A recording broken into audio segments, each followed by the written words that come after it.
ये चैनल केवल मनोरंजन के लिए है। हम किसी भी तरह की अंधश्रद्धा को बढ़ावा नहीं देते।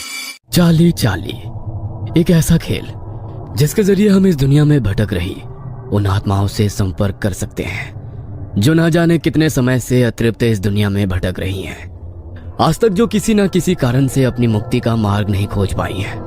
कुछ लोग महज इसे एक आम खेल समझते हैं, लेकिन कुछ लोगों की जिंदगी इस खेल के चंगुल में फंसकर बर्बाद हो चुकी है। आत्माएं, भूत, प्रेत, जिनके बारे में सुनकर भी इंसान को एक अलग सा डर का एहसास होने लगता है। लेकिन वही आत्माएं जब एक चुनौती बनकर इंसान के सामने आकर खड़ी हो जाए तो उसका अंजाम क्या होगा?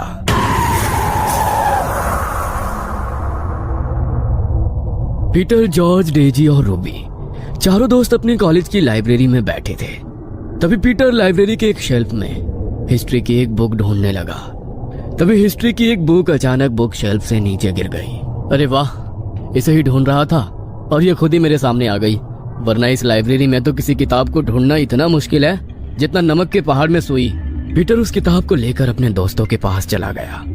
वह पन्ने पलटते हुए उस किताब को पढ़ ही रहा था कि तभी उसे उस किताब के तीसरे पन्ने पर एक फोल्ड किया हुआ पेज रखा मिला। उसने उस पेज को उठाया और जैसे ही उसने खोलकर देखा तो उस पेज पर पेंसिल से प्लस का एक साइन बनाकर उसे 4 हिस्सों में बांट दिया था, जिसमें से 2 हिस्सों में बड़े बड़े अक्षरों में यस और 2 हिस्सों में बड़े बड़े अक्षरों में नो लिखा था। पीटर को उसे देखकर कुछ समझ नहीं आया, इसलिए उसने उस पन्ने को पलट दिया। लेकिन वो पन्ना पलटते हुए वो कागज हवा के कारण जॉर्ज के पैर पर गिर गया। जॉर्ज ने उस पेज को उठाया।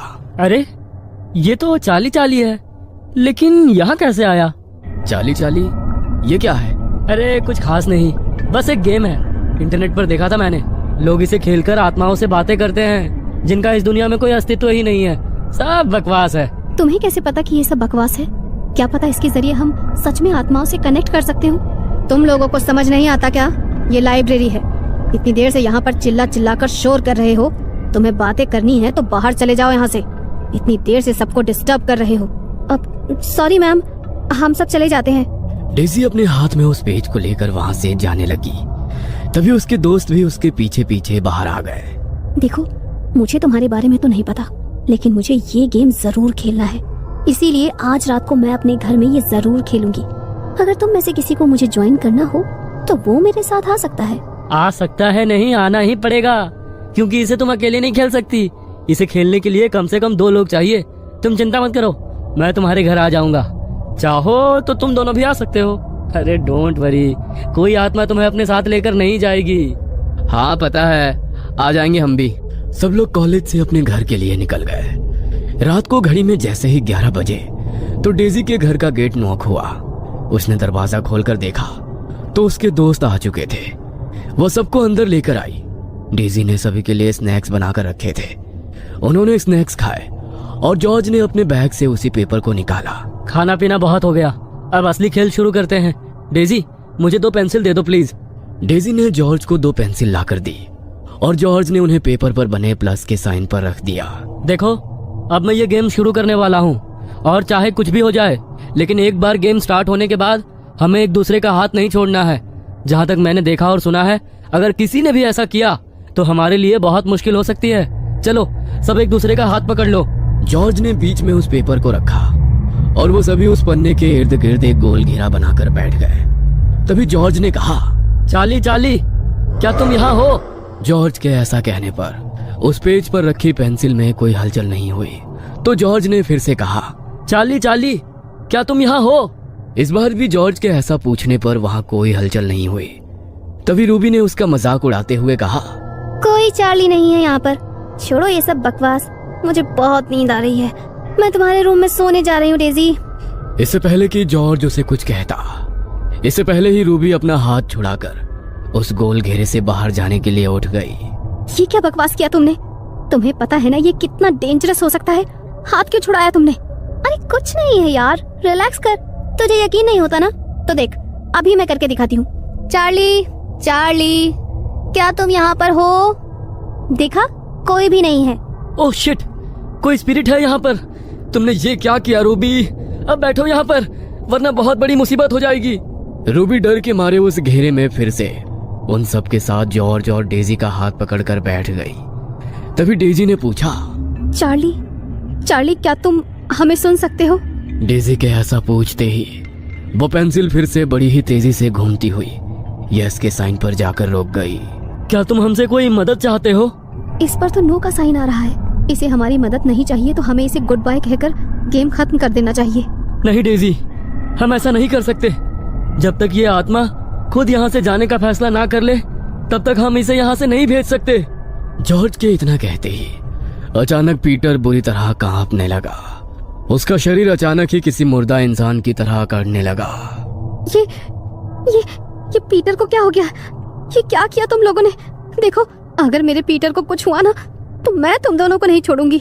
तुम्हारा दिमाग खराब हो गया है क्या रूबी? हमने पीटर को थोड़ी ना कुछ किया है।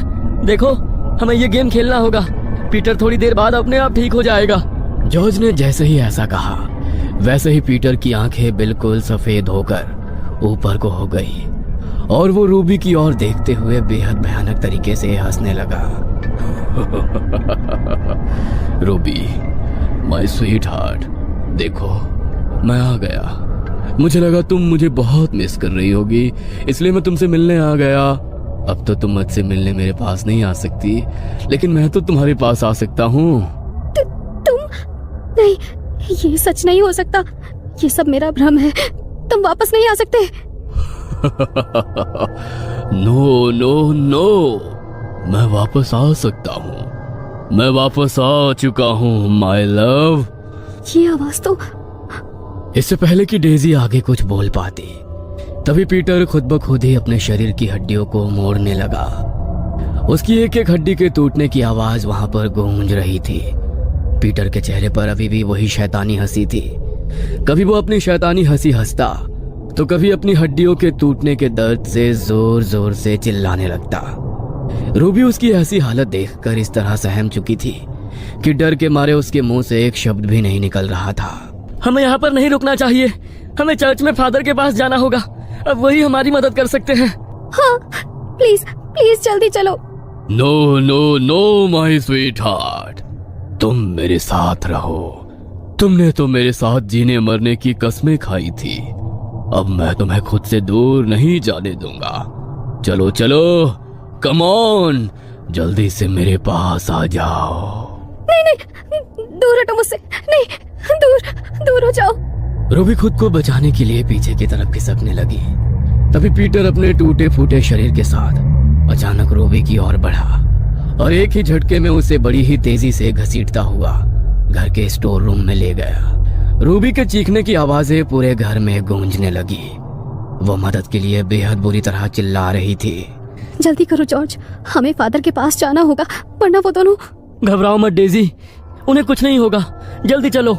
वो दोनों ड्राइंग रूम की खिड़की के रास्ते से जल्दी से भागते हुए घर के पास वाले चर्च में पहुंचे। लेकिन जब तक वो दोनों वहां पहुंचे तब तक फादर वहां से जा चुके थे। दोनों ने अपनी सुरक्षा के लिए चर्च में रखे होली क्रॉस के लॉकेट को अपने अपने गले में पहन लिया।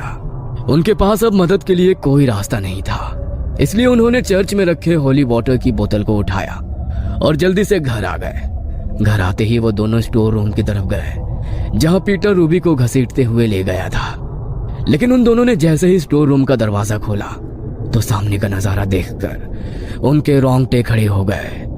पीटर की तरह ही अब रूबी के शरीर की हड्डियां भी बुरी तरह टूट चुकी थी।